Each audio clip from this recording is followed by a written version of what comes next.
Intelligent Transport Systems and Services, or ITS, is an ever-growing field with the aim to deliver safer, more efficient and environmentally sustainable mobility.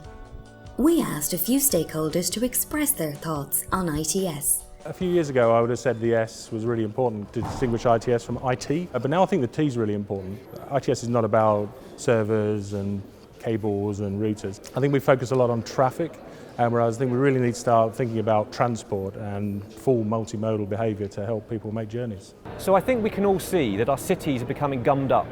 There's traffic, congestion, pollution, but we can also see that actually there's a lot of wasted capacity in the cities. You know, we're used to van drivers coming and dropping a package off and then another van picking up a package from next door. Well, why can't that one van both drop off and pick up? For here, ITS is very important, and I think the industry is on the cusp of doing something very big, and we want to be a part of that. The ITS industry right now is focused on so many innovations, and our engineers are working on mobility and transportation solutions that will change your life. On our continuous path to developing safer, more efficient, and more convenient mobility systems, we are now bringing mobility to the next level. When you think about intelligent traffic, you need to use space technology, hybridize it with local sensors, but also a link with the satellites. All this has to work together.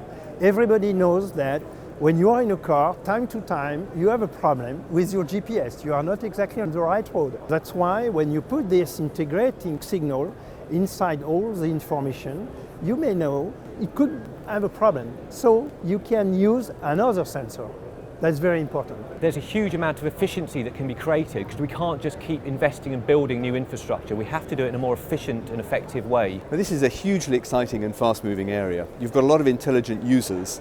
They want their transport networks to be intelligent as well. They want them to be efficient, flexible, resilient, low carbon, of course, and cheap. And that's a huge challenge. I think there's a role for industry. Of course, there's also a role for government. And here we can show the UK government is really committed to making ITS a success. It's both in terms of helping the technology with our catapults, bringing industry and government together, but also enabling the regulation so that we can make this a reality on the roads. The benefits of ITS for road users, there are numerous. Time, information about accidents. That means that it's very good for predictivity of the time needed to make a trip. As a concessionaire, we have to collect toll.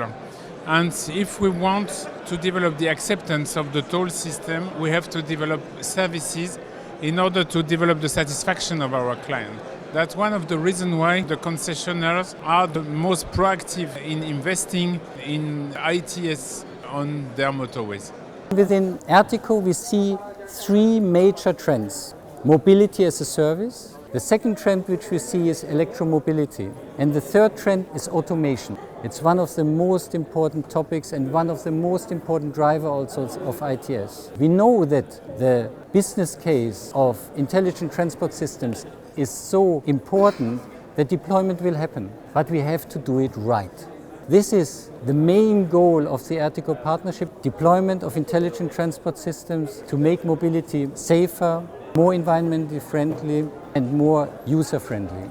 This is what we call sustainability and sustainable mobility.